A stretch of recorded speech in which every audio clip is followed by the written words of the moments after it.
All right, we had the S&P 500 finish green. First time since Jackson Hole where the market has finished higher on the day. That's welcome news for the bulls of the market, right? But it was all offset by the NASDAQ. It was down 0.3%, and the Russell 2000, it was down 1.2% today. So I did a video last night, and some of you guys probably have already seen it. It was on the S&P 500, the NASDAQ, the Russell 2000. I went through some other charts as well, but it was primarily on that focus. So my goal here is to provide a small update on those charts because there is a little bit of a development there that I want to address. The other thing, though, that I want to focus on is more of like the market degradation or the market internals that have really been falling apart, and what are some of the components like oil, like Bitcoin and the 10-year yield spiking higher and the dollar breaking out, and goes back through the volatility index as well. Semiconductors, they had a big day today. So we want to talk about all of that stuff because I think it's really important to get a good picture of the underlying movers in this market and what is causing some of the problems for this, bear market here.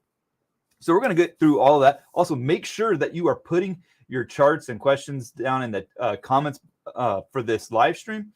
That's going to let me be able to know what questions to ask or to answer, and we'll get into that, and we'll answer them all. I go through every one of them every single week. It's great because oftentimes I'll find trade setups that I wasn't aware of, and actually that I can even capitalize on in the next trading session. So put those out there. I'll go through all the different charts. We'll go through the technical analysis, and there's no stupid questions. So remember that when you post your questions. So let's think about this for a second. We had this huge rally off of the June lows. The S&P 500, the NASDAQ, and even just a couple of weeks ago, people were talking about, oh, it's a new bull market because we rallied 20% off the lows in the NASDAQ, right? So everybody was getting behind that. And since then, the market's given up about more than 50% of the rally off of those June lows. That's significant considering that's just under 3 weeks. That's about 12 days that it's managed to do that. And on top of that, it is the whole market has significantly pulled back to where nobody's talking about this being a new bull market. And not only that, you're seeing a lot of deterioration in the FANG stocks. You're seeing weakness finally in Apple. Apple, remember, it was only like a few percentage points away from all-time highs. It has pulled back significantly. And if that continues, there's no bounce that's going to stick in this market if Apple continues to fall apart because it has such a huge influence on the market as a whole. So a lesser extent, Microsoft. Together, those companies almost form about $5 trillion in market cap. So without those two participating in any kind of market rally, or much less any of the major trillion-dollar stocks like Amazon, like Google, Tesla to a lesser extent, those stocks need to participate. So what you saw in the weakness today is a lot of problems with semiconductors, and the semiconductors did filter into the tech, which impacted everything else today. Fortunately for the S&P 500, it has a less of an influence on the semiconductors have a less of influence on the S&P 500, which allowed it to finish green versus the NASDAQ 100, which was unable to do so. So enough about me talking about this stuff. Let's get into the charts. We'll start off right out of the gate with SPY. Let's get into that here. Oh, and what am I drinking, guys? Gosh, I got to go right back to this, guys. What am I drinking? I'm drinking some Heaven Hill. It's been a good week. I feel like it requires a good drink. Heaven Hill, this is Kentucky Straight Bourbon Whiskey. It's 7 years old, bottled in bond, which I'm a huge fan of. And I was trying to look for the proof. Oh, bottled in bond, it would be 50%. So 100 proof. All right. Pretty good stuff. I like it a lot. Good color, good flavors, all that stuff. So SPY, here we go. And this big, broader, expanding channel, right? We not all channels have to be parallel. They can be expanding as well. So you have this expanding channel. But the more important part today, and this is really what I wanted to provide an update on, is this bounce off of this rising trend line. I mentioned this in last night's update, and I've mentioned in previous market updates as well, is watch the price action off of this trend line. Now on the Qs, and I'm going back and forth here, Qs blew through its rising trend line off of the June lows. Now, this is a short-term trend line, so it's not going to have necessarily a ton of strength to it. Qs had tested it more times than the other two indices. So it blew through it.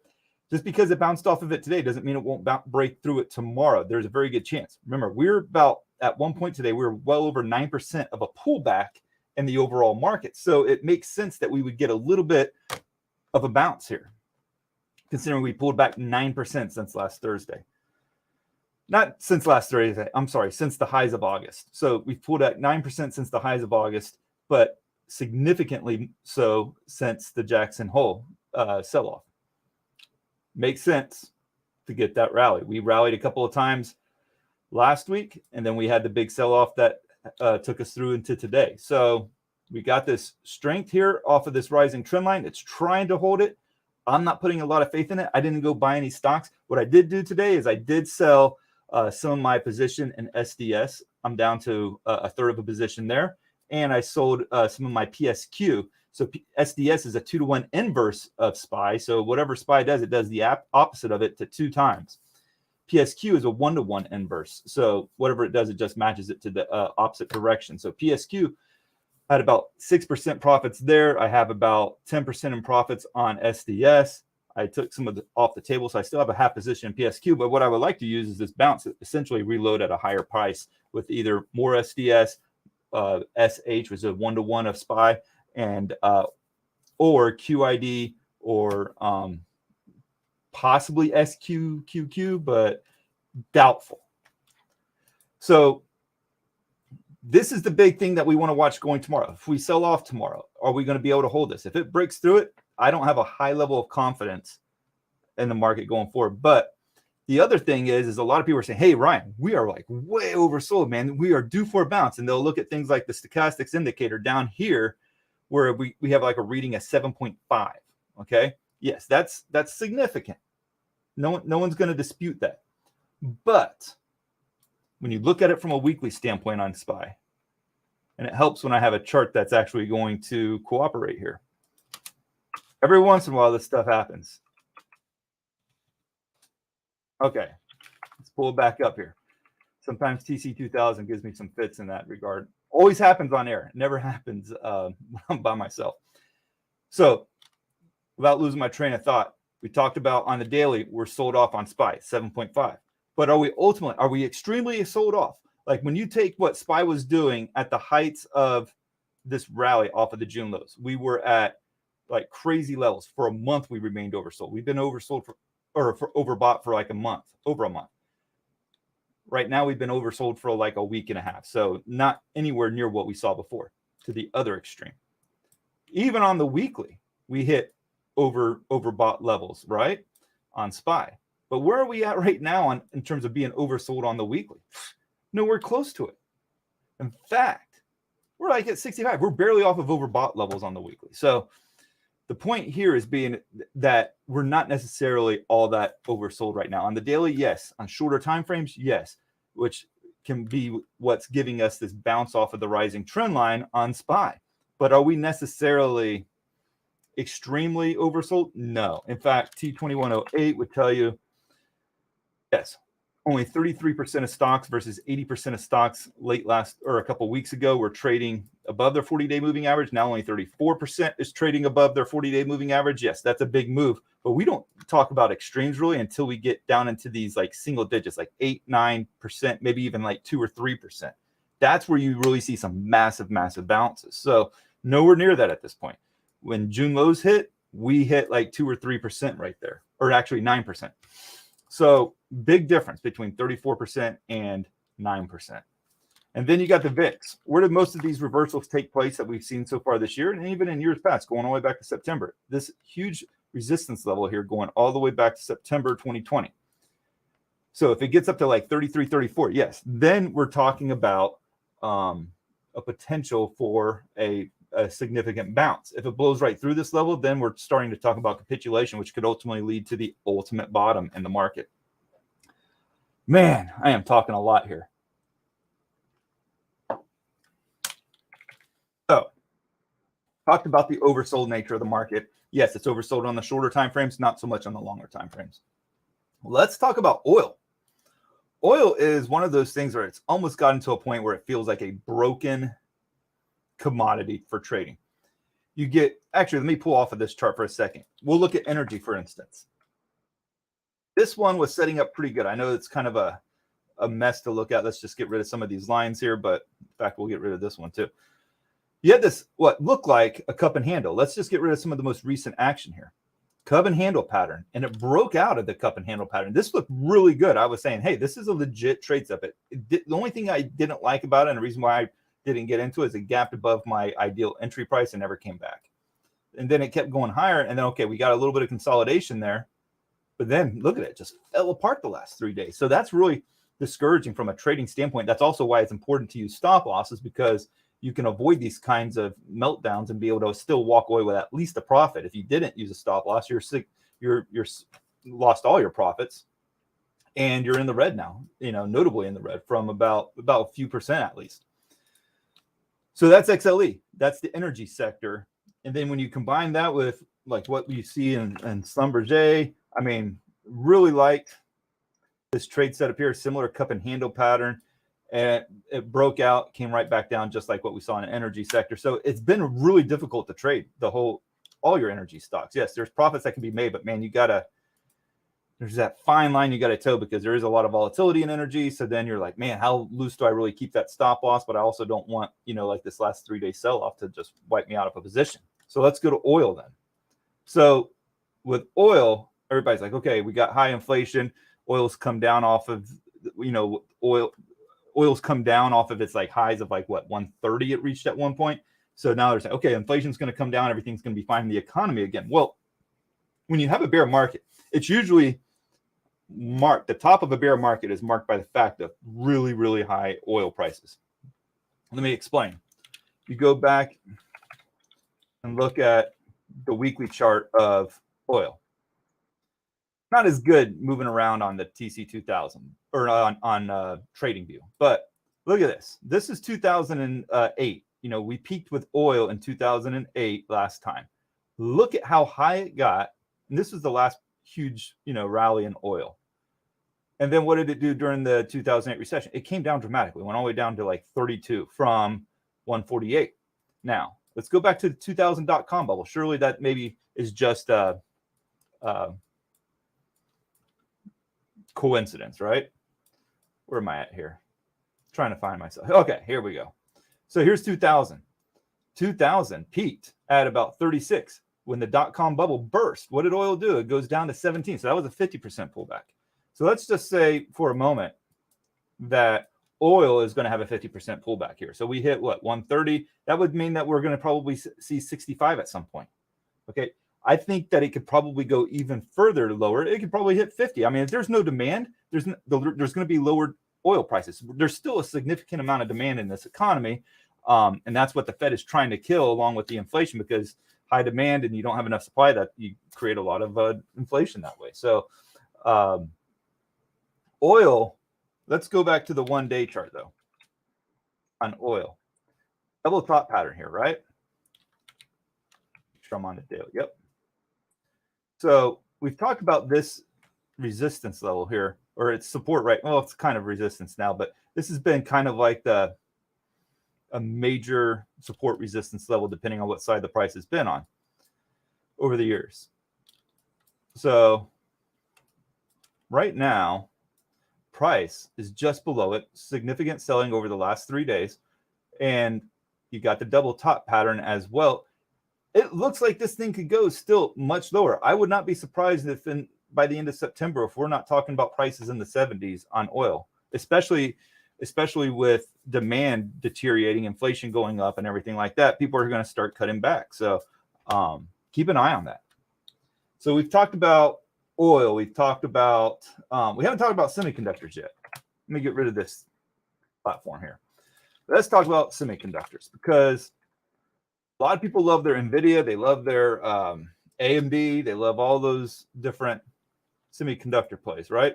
NVIDIA just got slammed today. It was down like 12% at one point. We got that bounce off of the lows of the day. That was much welcome for the bulls. But you take a look at SMH, not the best look here. So you have, let me go back to this chart here. You have a significant level of support, and it's broken below it. You also have a head and shoulders pattern. You can see it quite well on here. So price has broken down quite a bit. And where do you guys think this thing's going to go? I mean, this is a huge part of the tech sector. Yes, I talk about Apple and Microsoft being huge, but semis have to participate as well, and it's probably one of the weakest industries. So it doesn't look good for the semis, and I do expect that it'll take out the June lows at some point. NVIDIA already did that today, took out those June lows. So it would make sense to me to see semiconductors as a whole do that as well. So big time support level. It's trading below it, significantly below it. Has a gap it can fill right there in the coming days. That remains to be seen, but not like in semis. Now, let's go back to this other platform here, TradingView. Look at Bitcoin. Bitcoin, a lot of people think, hey, market does bad, Bitcoin's the place to be. That's really not the case. In fact, Bitcoin kind of follows the market in a lot of ways, not to a T, but it does do a pretty good job of it. So we had this bear flag up here, and then we confirmed to the downside. Then we got another bear flag. I'll just draw it here for you guys real quick. And then it confirmed to the downside, right? And now we got another bear flag like pattern forming. So let me get back my chart. So we got another bear flag pattern forming, and it's actually confirmed it. Good grief. You can see going back and forth between these two platforms. It's almost like it's a killer on the mind here. So we got bear flag, we got bear flag, and we got bear flag, and it's confirmed the bear flag. So now what's the next step? We need to watch this like 17,600 level. If that breaks, guys, I think it's kind of lights out for a while on Bitcoin. I think that thing goes back down to 12,000. I ultimately think that's where it's heading. I mean, you got this massive double top pattern that confirmed, and we keep getting bear flag after bear flag pattern. And Bitcoin as a whole tends to trade pretty well from a technical standpoint. All right, let's see. What else do I got on my agenda here? TNX. This is the 10-year treasury yield. I'm not trying to get too like academic with you guys, but this is a problem. 10-year treasury yield. That controls borrowing costs. That controls what reflects on our mortgages, okay? What we get for a mortgage yield. So if this keeps going up, mortgages are going to keep going up, or the cost of mortgages keep going up. That's going to drive prices of homes much lower. So you got that, you got borrowing costs. A lot of your tech companies are very, very reliant on cheap borrowing costs. Well, the days of cheap borrowing costs are behind us. So here you go with TNX breaking out today. So it broke out of this resistance. You can almost say it's like a little mini head and shoulder, inverse head and shoulders pattern. Left shoulder, head, and like kind of like a dilapidated right shoulder.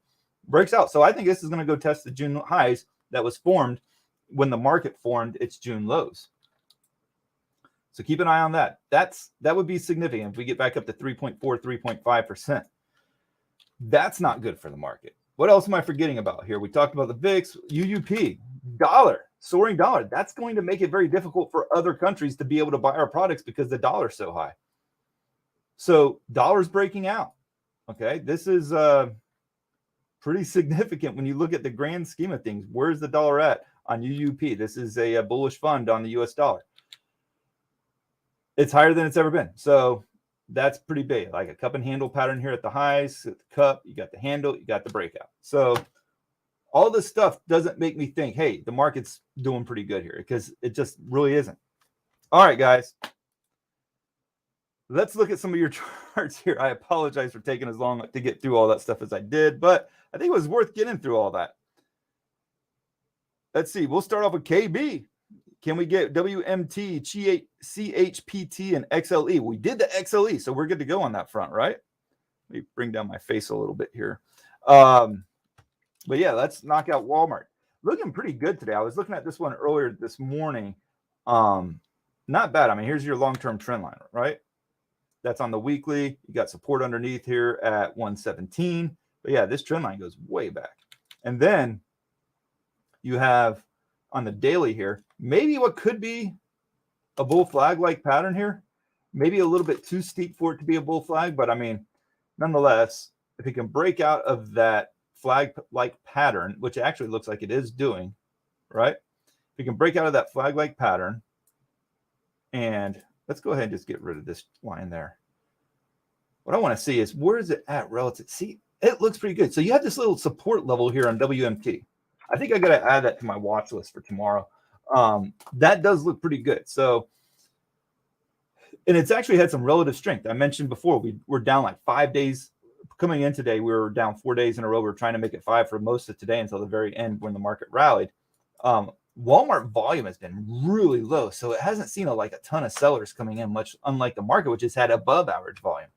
And then 3 out of the last 4 days, it's up when the market's down 3 out of the last 4 days. So that's good. That's all good relatively speaking. So there is like this flight to safety that we're seeing in Walmart that we're not seeing, or what we used to see in Apple. That's not happening.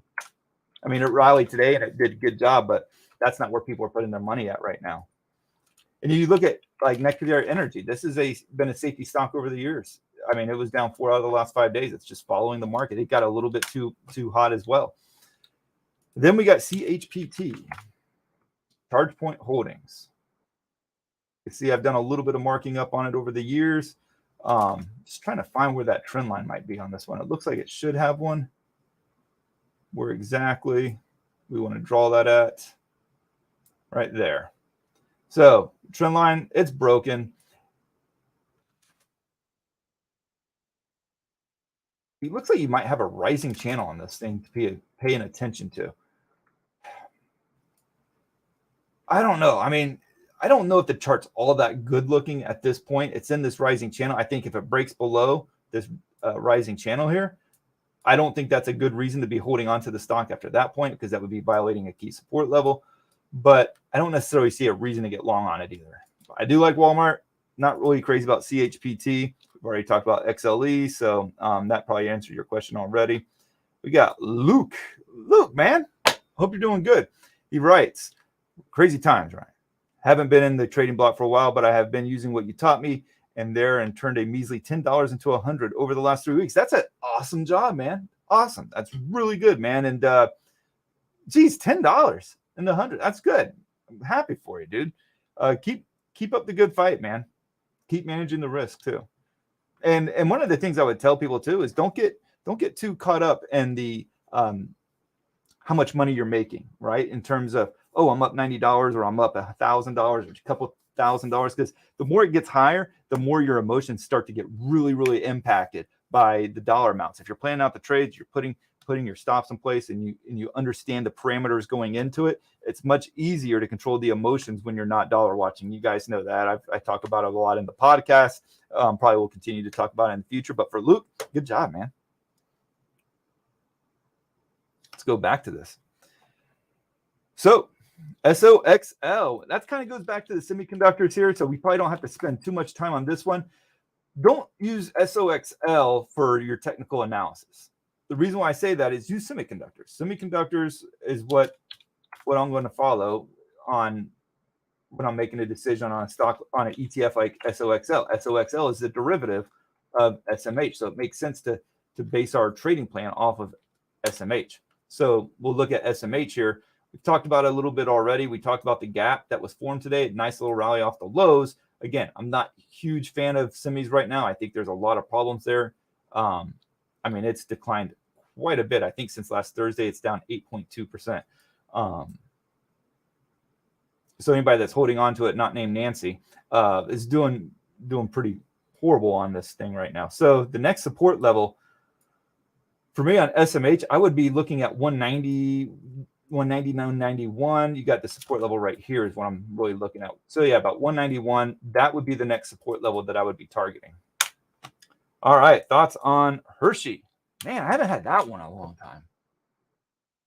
Look at, Jesus, what the heck? I haven't looked at this one in a long time. But what is going on with this thing? Man, you can kill the economy. You cannot kill chocolate.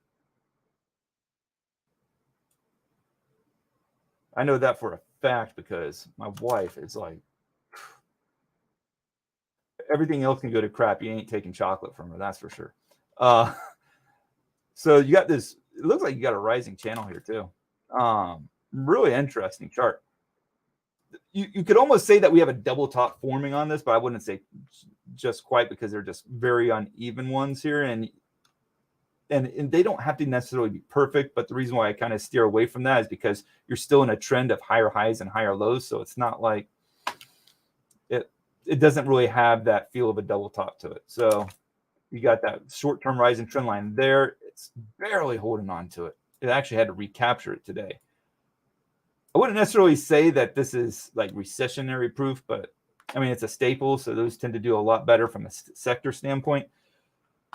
I would be targeting instead. I mean, there's going back to 2020, right? 1, 2, 3, 4, 5, 6, 7 different times where it's touched this rising trend line.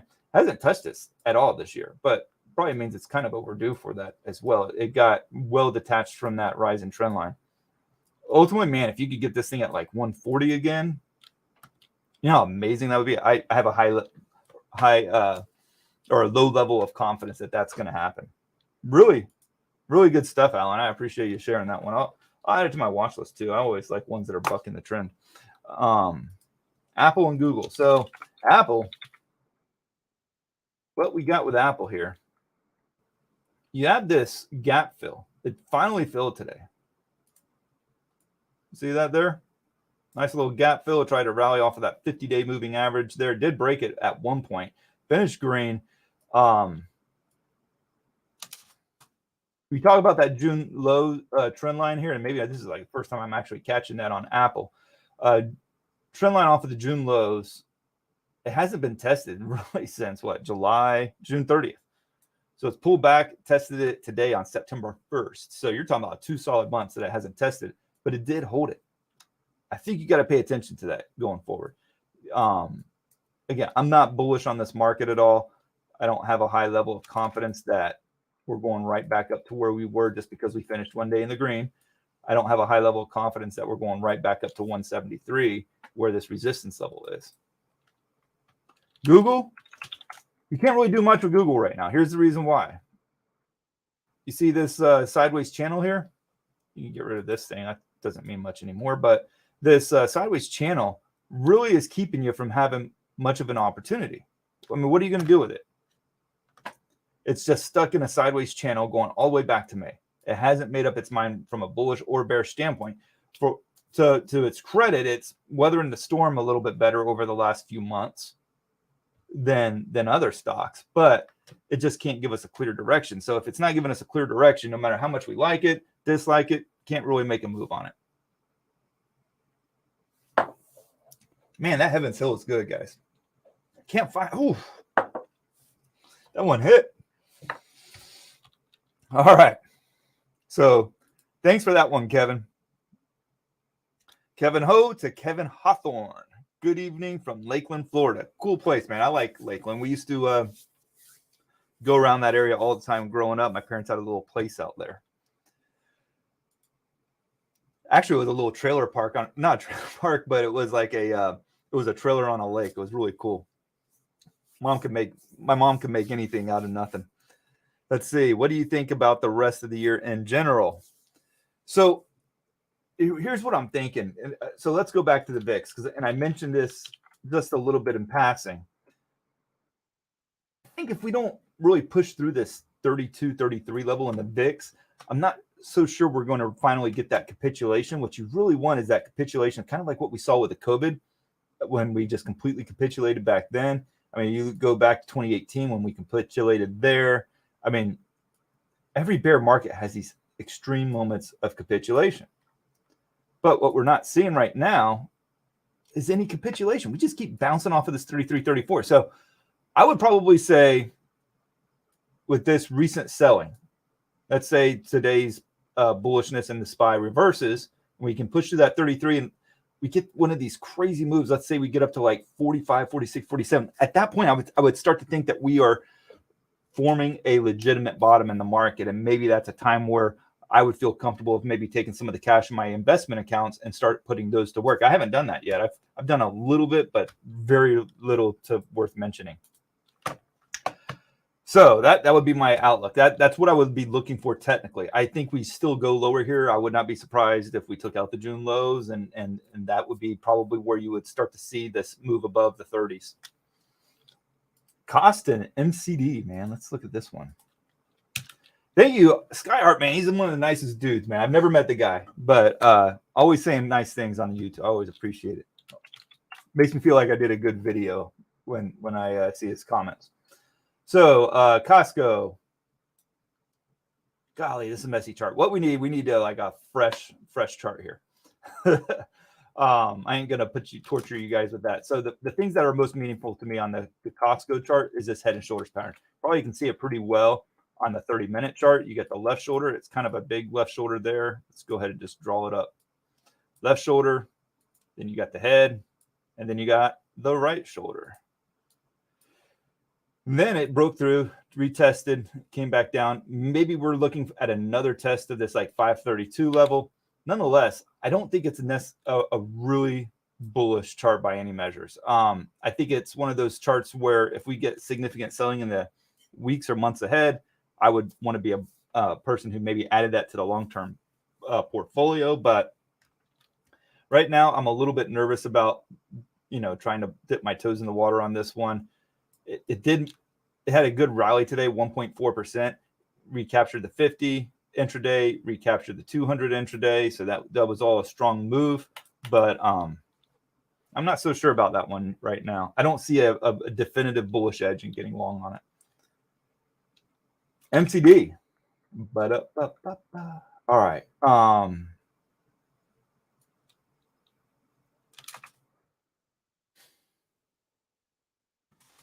Sometimes I'll go back in my notes just to make sure I'm not missing nothing. It probably doesn't look very good for you guys seeing all that craziness. But so this breakout here, going back into late July, breaks out, comes back, tests it, holds it, bounces really good. Oh, that's really solid technically. But then when it comes back down again, one, it breaks the lows from August, and then it keeps moving lower.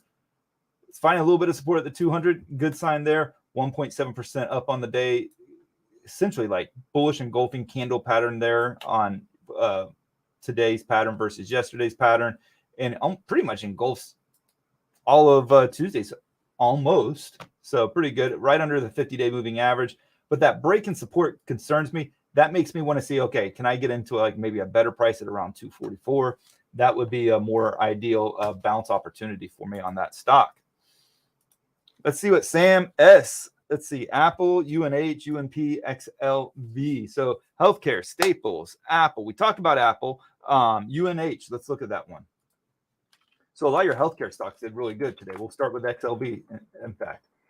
XLV, probably one of the more, I don't want to say it's boring because there's been a lot of moves. I mean, you're going from 144 to 120. But if you really go back to what? August, September, for the past year, price action has just been contained inside this box right here. So it's tried multiple times to break out, couldn't do it.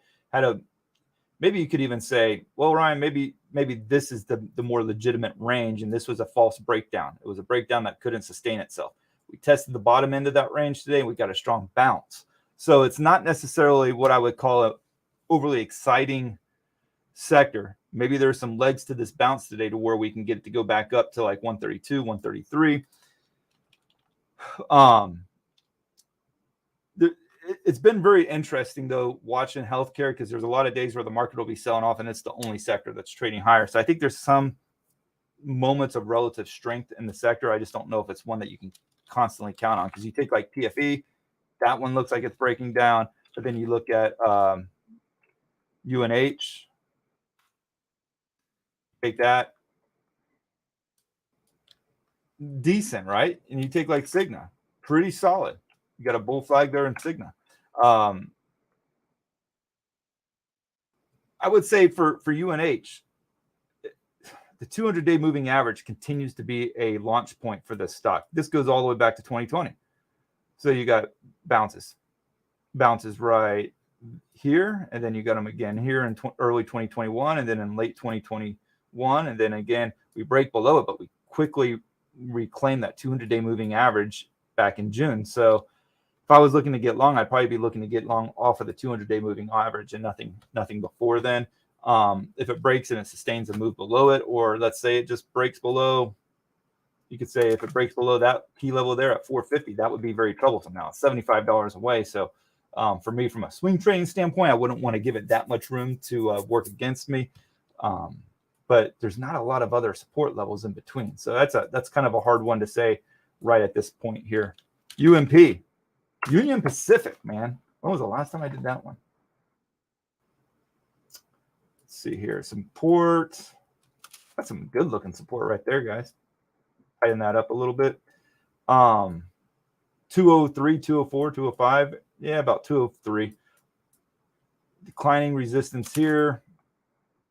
So I would say it's definitely bearish if it breaks below this 203 level. Bullish if you can get maybe like a cup and handle pattern here forming. Let me zoom in a little bit. Cup and handle, and then break to that upside. Maybe get back above like 241. That could be a really good opportunity there. INTC, please hit this one last week, but would like your input on where you think it's going. INTC, let's take a look. Oh, it's got a good dividend, guys, right? This is one of the few semiconductors that has just not found any love from this market at all this year. I mean, this is new sell-off lows. The dividend, I would probably be looking at this from a dividend standpoint. I don't know what the yield is on it right now, but I would say it's getting close to 5 if it's not there already. You also have a declining channel there. I don't see a reason to get long on it at this point. There's some resistance overhead. Goodness, there's just layers of resistance. I mean, I can draw resistance for like days on this thing. Why would I say go get it as a dividend? I'm not saying get it right now as a dividend, but I would look for like closer when the market finally does bottom and you see that moment of capitulation. You might be able to get a really good dividend price off of this thing. But I mean, this thing's hitting lows that it hasn't seen since, gosh, 2016. How crazy is that, right? It's like Facebook bad.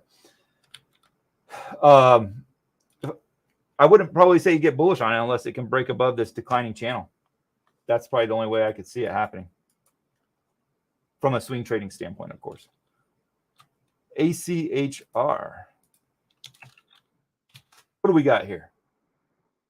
Archer Aviation, Aerospace, and Defense is this industry. Industrials is the sector. I wonder if there's any correlation. No, not really. I was just curious if there's any similar correlation between it and Boeing. That's your support right there. Good grief, this sucker's a low price stock. 270, 280, 275 maybe is the support level. I mean, talking about a stock trading at 346, that would be significant if that broke through it. But when you're trading stocks this low, this is why I don't trade stocks this low, because it's so difficult to manage the risk on. It's essentially since the beginning of the year hasn't really even participated all that consistently in the big market sell-off or the bear market that we've been in this year. It's been trading sideways the whole time. So I don't know if it's really a stock with direction at all, because you go back to 2022. What's the direction? The beginning of 2022. I don't see anything.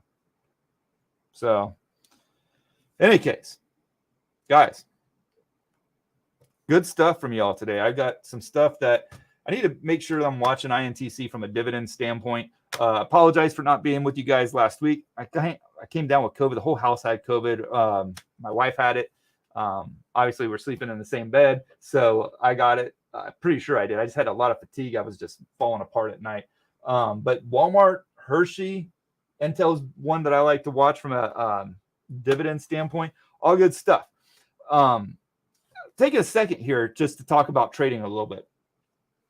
My trading in the beginning of the month for August, I'm speaking of here, very difficult. I mean, I started off the month with 3 trades that finished red.